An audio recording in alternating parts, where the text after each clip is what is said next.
That's the reaction of drivers right now at this very moment as they hit the road, because here's what's hitting them. 6 states just increasing their gas tax to pay for roads and bridges.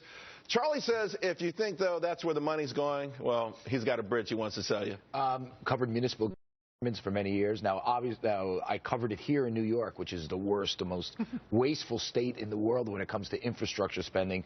But generally, that money gets stuck in slush funds that don't get used for roads and bridges. And that's why you keep hearing that there is a perpetual crisis of infrastructure. Now, the only thing good about this is it's the states raising the money. So the voters in those states can basically see there's a lot more transparency on where the money's going, and they can hold their elected officials accountable if that money is wasted. Although these states, I got to tell you, they always raise these taxes, and you know what, and they say they blame it on OPEC. But the bottom line is we think about the money, because, listen, the federal Highway Transportation Fund is going to be empty. It's really soon, and there's a huge debate over how we make it up. But I agree with Charlie, even to a greater extent. What are you doing with the money? Where the hell does that money go, Jerry?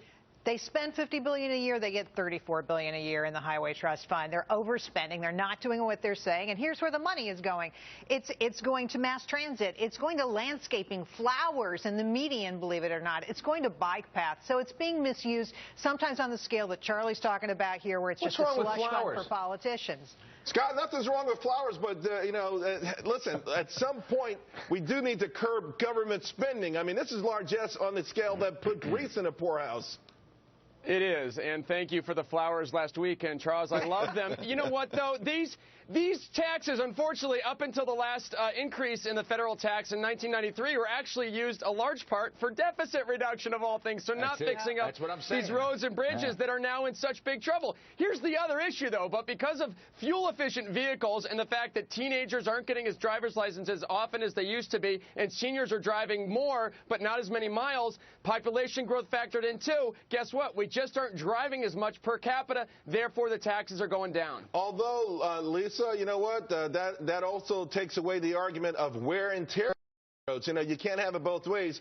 If there's less driving, then there should be less or fewer potholes. You know, the bottom line is that this has just become a great way of raising money, and they can do it in certain ways. You're raising a nickel now, another 10 cents there, but you keep doing it, and it certainly adds up.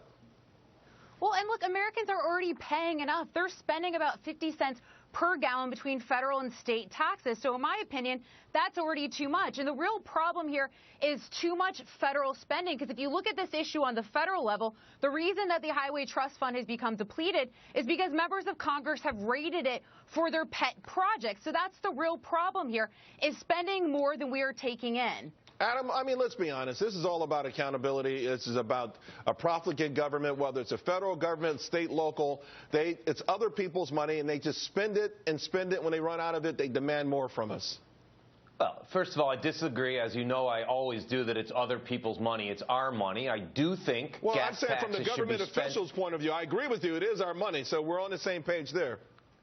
Okay, so yeah, I do agree that gas taxes should be spent on roads, although I think that flowers in the median are a very nice thing as well. And we all know that gas taxes in the United States are far too low. They're lower than in the rest of the world. Gas is too cheap in the United States. I'm so confused about that. I'm really so confused about that. Listen, are you seriously saying that Europe's got it right, that, you know what, that we should be paying $8 a gallon for gas? I mean, come on. I think we've got it right, except we should be going in the opposite direction, Adam. With regard to gasoline, yes. I mean, I think you shouldn't be comparing this with Greece. We have the ability to spend this money responsibly. We're certainly better at it than the Greeks. We haven't shown any responsible. I mean, listen, the Big Dig, remember that? We built the interstate highway system. All you have to do is look at every major, and we're talking about state projects as opposed to federal projects.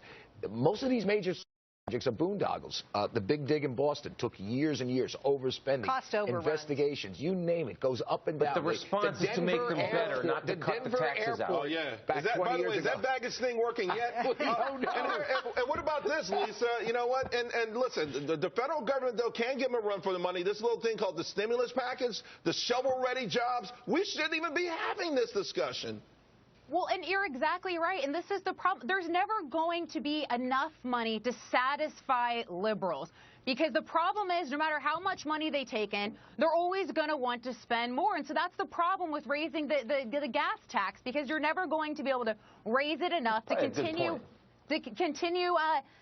praying for these projects that liberals want to spend money on. Go ahead, Scott.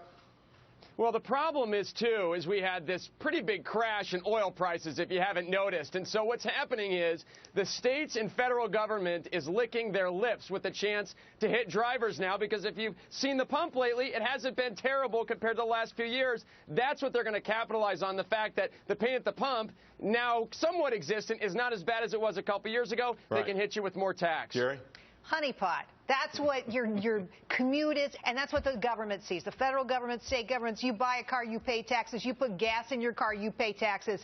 The bottom line here is you pay taxes. I cross the George Washington Bridge in my commute, and I could drive a tank in, and they wouldn't justify the amount of money they're taking out of my pocket. I'm telling you right now. You could take the bus or something. That'd be cheaper, right? Faster, not slower. At least you made it across, Charles. I think he's paid the ultimate price for that. All right, guys.